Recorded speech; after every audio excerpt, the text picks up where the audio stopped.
তবে প্রসিদ্ধ মত অনুসারে 12ই রবিউল আউয়াল। সুবে সাদিক। আজকে যেহেতু আল্লাহর পেয়ারা দোস্ত, নবীর আল্লাহর পেয়ারা বন্ধু তিনি আসবেন। নবীজির আব্বার নাম কি? হ্যাঁ, নবীজির আব্বার নাম কি? হ্যাঁ, কি নাম? আব্দুল্লাহ। আর নবীজির দাদার নাম আব্দুল মুত্তালিব।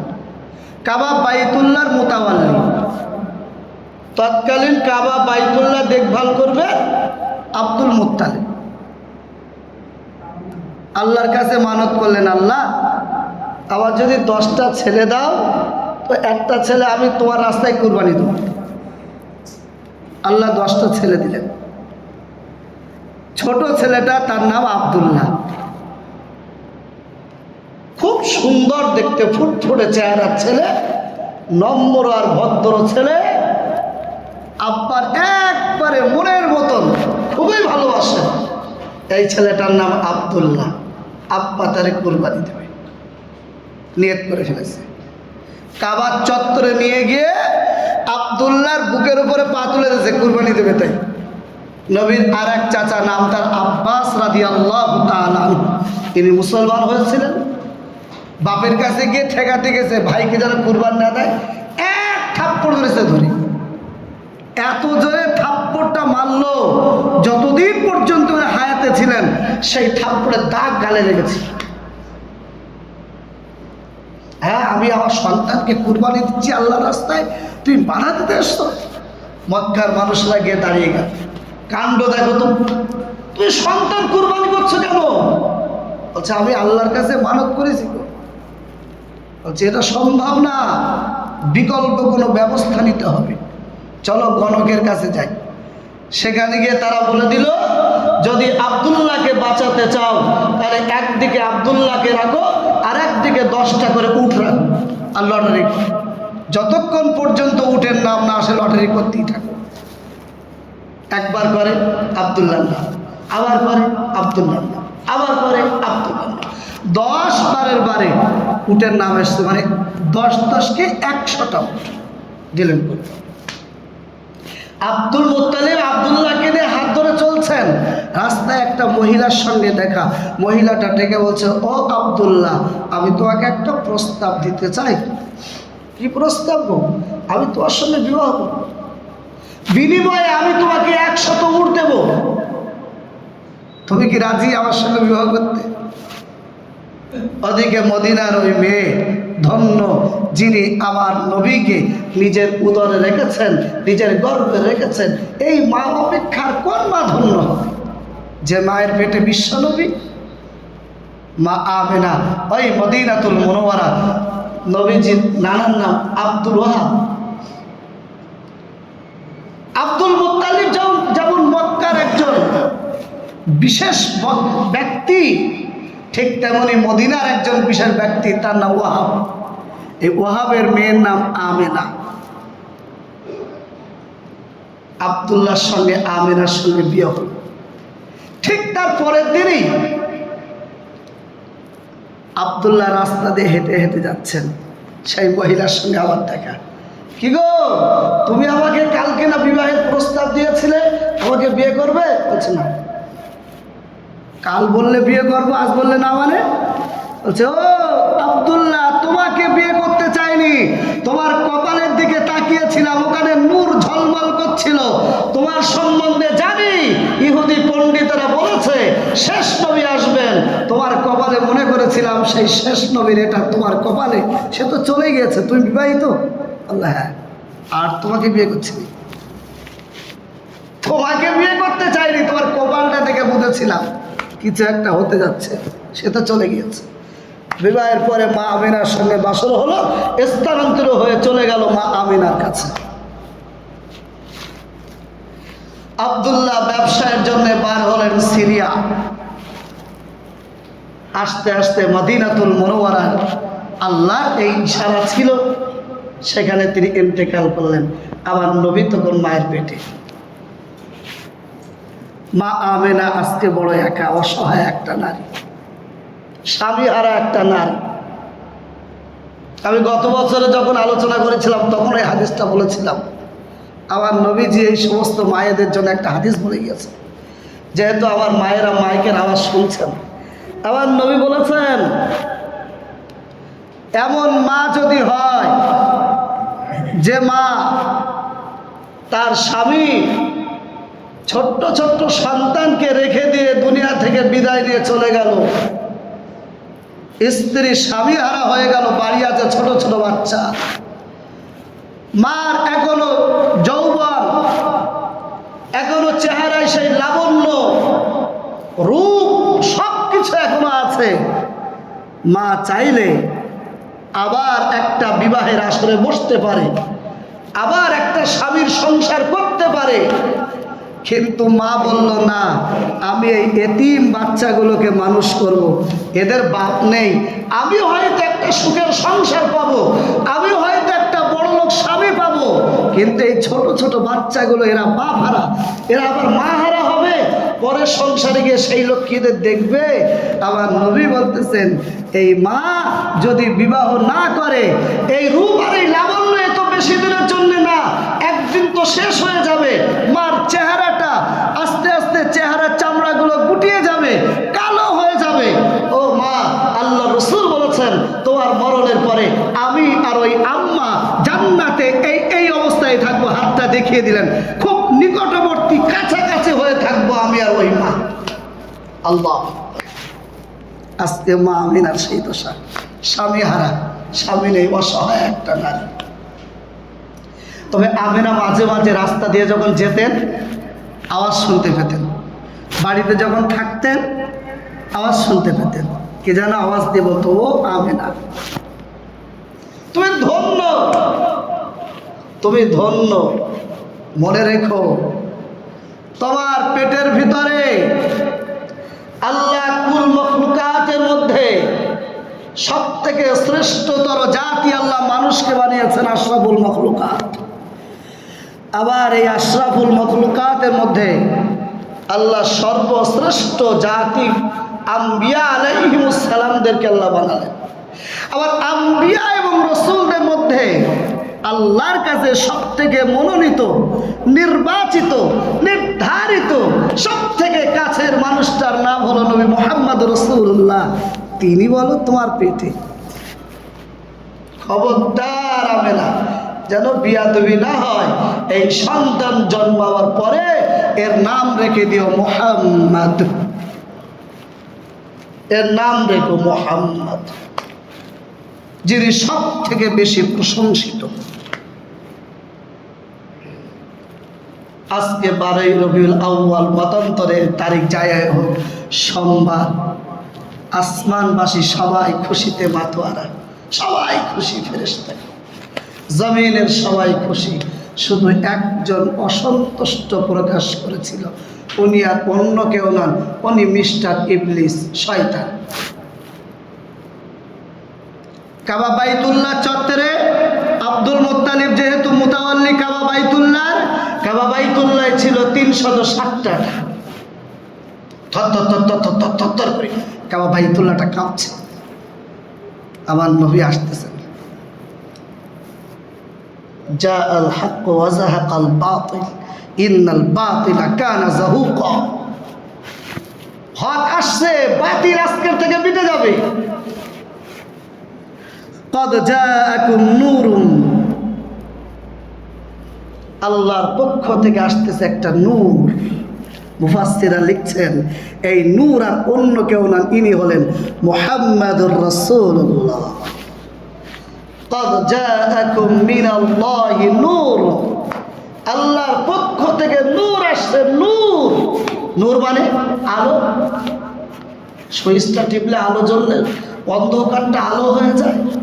আবার নবীও আসতেছে দুনিয়াটা আলোকিত করার জন্য। কিতাবুম মুবিন, সঙ্গে নিয়ে আসবেন একটা সুস্পষ্ট একটি কিতাব, সেটা কোরআন শরীফ। ঠিক সুবহে সাদেকের সময় গোটা পৃথিবীর মাদেরকে জিজ্ঞাসা করুন, মাগো সন্তান যখন পৃথিবীতে ভূমিষ্ঠ হয় কত না কষ্ট, খুব কষ্টের।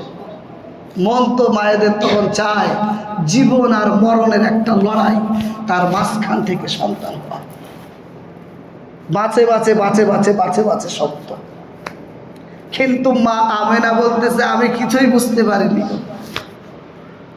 কিছুই বুঝতে পারিনি। বাচ্চা যখন হয় কত নোংরা, এগুলো মেয়েলি ব্যাপার, মায়েরা জানে। কিন্তু আমার নবী যখন দুনিয়ায় ভূমিষ্ঠ হয়েছিলেন, আল্লাহ আকবার, কিছুই না, কিছু। নবীকে দোলনায় যখন শুইয়ে দেওয়া হতো, হযরত আব্বাস রাদিয়াল্লাহু তাআলা আনহু থেকে রওয়ায়াত উনি বলছেন, ও নবীজি আমি আপনার প্রতি পাগল কেন জানেন? বললো কেন?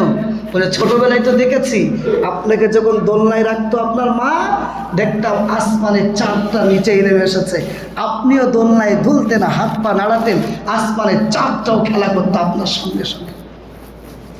আল্লাহু আকবার। নবীজি বলছেন হ্যাঁ গো, আল্লাহ ওটাকে আমার খেলনার বস্তু বানিয়ে দিয়েছিলেন। আমরা আমাদের বাচ্চাদের জন্য খেলনা কিনে দেই, ঝুমঝুমি বাজাই, ঝুমঝুমি। আমার নবীর খেলনার জিনিস হলো আসমানের চাঁদ, আসমানের চাঁদের সঙ্গে নবীজি খেলবে। গোটা পৃথিবী যখন আজকে আনন্দময়, গোটা পৃথিবী যখন আজকে খুশিতে পাকে পাক, ঠিক তখনই মা আমিনার চোখ থেকে যেন টপ টপ করে পানি গড়িয়ে পড়ছে। আম্মা আপনি আজকে কাঁদছেন কেন? আজকে গোটা পৃথিবী খুশি, আসমানবাসী খুশি, জমিনবাসী খুশি। আব্দুল মুত্তালিব দৌড়ালে, দাও আমার নাতিটাকে দাও, আমি একটু দেখি। আবু লাহাবের বাদী সাউবিয়া রাদিয়াল্লাহু তাআলা আনহা ইসলাম ধর্ম গ্রহণ করেছিলেন। আবু লাহাবকে গিয়ে বলল, আবু লাহাব তোমার যে ভাইটা মারা গেছে আব্দুল্লাহ, আব্দুল্লাহর একটা সন্তান হয়েছে গো। সঙ্গে সঙ্গে বলল, সাউবিয়া যা, তোকে আজাদ করে দিলাম। কিতাবে লেখা আছে নবীর চরম আর পরম দুশমন আবু লাহাব, তার কবরেও সোমবার দিন আল্লাহ আযাবটা হালকা করে দেন আমার নবীর মিলাদ মারার জন্য, নবীর জন্ম মুবারক মারার জন্য, নবীর খুশির জন্য। যা তোর আল্লাহ। আম্মা আমেনা আজকে কাঁদছেন, আপনি কাঁদবেন কেন? বলছে গোটা পৃথিবী যখন আনন্দ, আমি তখন আমার ছোট্ট বাচ্চাটির দিকে তাকাচ্ছি আর আব্দুল্লাহর কথা বারবার মনে উঠছে। আজকে যদি আব্দুল্লাহ আমার সঙ্গে থাকতো, আজকে যদি আব্দুল্লাহ আমার সঙ্গে থাকতো, আমরা স্বামী আর স্ত্রী কতই না আনন্দ করতাম। আজকে আমার সন্তানরা যখন বড় হবে, এ যখন মাকে মা মা বলে ডাকতে শিখবে, আব্বাকে আব্বা আব্বা বলে ডাকতে শিখবে, তখন তো আমাকে জিজ্ঞাসা করবে আমার আব্বা কোথায়। আজকে আমার সমাজে অনেক নেতার তো অভাব নেই। বলো আমার নবী যিনি গোটা পৃথিবীর বিশ্ব মানবতার মুক্তির কল্যাণের দূত হবেন, বিশ্বনেতা তো মুহাম্মদুর রাসূলুল্লাহ, তিনি কেন এই অবস্থা হবেন? ছোট্টবেলায় সে বাপারা হবে। আমরা জানি সকলে ঘটনা। 6 বছর বয়সে নবী যখন মায়ের সঙ্গে বেড়াতে গিয়েছিলেন, বাবার কবরের সামনে দাঁড়িয়ে, এটা তোমার আব্বার কবর, এটা তোমার আব্বার কবর, ওইটুকু ছোট বাচ্চা ফিরে আসতেন। এদিকে মক্কার, এদিকে মদিনা, মাঝখানে জায়গার নাম আবুয়া। আমার শুধু মনে পড়ে এই ঘটনাটা। আল্লাহু আকবার। সঙ্গে 3 জন, নবীজির আম্মা আমেনা, দাসী উম্মে আইমান, বিশ্ব নবী মুহাম্মদুর রাসূলুল্লাহ 6 বছরের বাচ্চা। শরীরটা কেমন যেন কেঁপে, বুকের যন্ত্রণাটা বেড়ে গেল। বসে পড়লেন। উম্মে আইমান পানিটা দিয়ে একটু পানি পান করো, পানি নিলে হাতে। ওদিকে নবী মুহাম্মদ রাসূলুল্লাহর ওই চাঁদ মুখখানার দিকে তাকাচ্ছেন আর পানির দিকে তাকাচ্ছেন। পানিটা যদি পান করে নেই, এখান থেকে মক্কা বেশ রাস্তা, এই ছোট্ট বাচ্চা থাকবে কি করে যদি পিপাসা লাগে? আমার নবীকে বুকের সঙ্গে জড়িয়ে নিলেন, বুকের সঙ্গে জড়িয়ে নিলেন। আজকে 6 বছর নবীর বয়স। সামনে দিয়ে তাকিয়ে দেখছেন মা মৃত্যুর যন্ত্রণায় ছটফট করছে, মার বুকের সঙ্গে বুকটা লাগানো, মায়ের শেষ নিঃশ্বাস ত্যাগ করবেন। আলাম ইয়াজিদকা ইয়াতীমান ফাআওয়া ফাআম্মাল ইয়াতীমা ফালা তাকহার। ও নবীজি, আমি কি আপনাকে এতিম বানাইনি? কেন কেন আল্লাহ নবীজিকে এতিম বানাবেন? জিনিস আল্লাহর সব থেকে কাছের মানুষ, আল্লাহ যাকে সব থেকে বেশি ভালোবাসেন, তার বাবারা হবে, মারা হবে, আল্লাহ নেতা বানাবো তাই, নেতা বানাবো তাই। তুমি নেতা বাইক চাপো তাই, নেতা বানাবো তাই আমার নবীকে গোটা পৃথিবীর মানুষের নেতা বানাবো। এর নাম নেতা। গোটা পৃথিবীর ছোট ছোট বাচ্চা যাদের দুনিয়ায় বাপ নেই, যাদের দুনিয়ায় মা নেই, যারা ছোট্টবেলায় বাপকে হারিয়েছে, যারা ছোটবেলায় মাকে হারিয়েছে, এরা যেন কোনোদিন আঙুল তুলে না বলে ও নবী তুমি এতিমের দরদ কি বুঝবা? তোমার তো আর মা ছোটবেলায় যায়নি, তুমি তো ছোটবেলায় বাপ হারাওনি, তুমি কিসের দরদ বোঝো? আল্লাহ যত রকম কষ্ট হওয়া সম্ভব সব কষ্ট আগে আমার নবীকে সইয়ে দিলেন। ও নবীজি কষ্ট সহ্য করেন, নেতা হবেন না? আল্লাহ আকবার। নবীর জীবনী আমাদের কেন পড়া দরকার? কেন পড়বো আমরা নবীর জীবনী? নবীজি মানুষ হচ্ছেন দাদার কাছে 8 বছর 2 মাস বয়স, বাপ নেই মা নেই, দাদা ছাড়া আহা বলার এই দুনিয়ার কেউ নেই। দাদাও হারিয়ে গেল 8 বছরে। চাচার কাছে মানুষ হচ্ছে 12 বছর বয়সে চাচাকে ডাক দিচ্ছেন, ও চাচা আমি আপনার সঙ্গে একটু ব্যবসা করতে যাব। চাচা ব্যবসায়ী মানুষ, আমি আপনার সঙ্গে ব্যবসা করতে যাব। তুমি তো বড্ড ছোট, তোমার বয়স এখন 12 বছর, তুমি 12 বয়সে ব্যবসা করবে কি করে? তাই বলে বাড়িতে তো বসে থাকবো না, আমি আপনার সঙ্গে ব্যবসা দেখব, শিখব, আপনার ব্যবসাটা ধরে রাখবো। চিরকাল তো মানুষ এক বয়সে থাকবে না, বাপের সুযোগ্য সন্তান। আপনি আমাকে লালন পালন করেন, আমাকে দেখেন, আমার বাপ মা কেউ নেই, আমি আপনার সঙ্গে আপনার ব্যবসায় হাল ধরব। চলে গেলেন। সেখানের লোকেরা আবার নবীকে দেখে বললো, ও আবু তালেব এই ছেলেটাকে আর বেশি আগে দূরে নিয়ে যেও না। ওই দূরে বলো ইহুদিরা থাকে, আমরা দেখতে পাচ্ছি ইনি সেই আখেরি জামানার নবী গো। ইহুদিরা দেখলে মেরে ফেলার আশঙ্কা আছে, বাড়ি নিয়ে চলে যাও। 16 থেকে 17 বছর বয়স আমার নবীজির। আমার নবীজি একটা সংগঠনের সঙ্গে যোগ দিলেন, ক্লাবের সদস্য হলেন। ক্লাবের নাম হিলফুল ফুজুল, সংগঠনের নাম। যুবক, মক্কায় ঝামেলা শুরু হলো, সব জায়গায় হয়, ঝগড়া শুরু হলো, দ্বন্দ্ব শুরু হলো। এপাড়ার ওপাড়ার, ওই গোষ্ঠীর ওই গোষ্ঠী, আমরা তোরা, এরম বলে লোকেরা, মারামারি, খুব তুমুল মারামারি, লড়াই। নবীজি বললেন ঠিক আছে, সিদ্ধান্ত একটা নেওয়া হবে, সবাই নবীজির কথা মানবেন। ওনাকে বলা হবে আল আমিন আর সাদিক, আমাদের মক্কার মধ্যে সব থেকে ভালো ছেলে এইটি, এই ছেলেটি যা বলবে আমরা তাই মেনে নেব। কত সুন্দর যুক্তি কায়েম করলেন।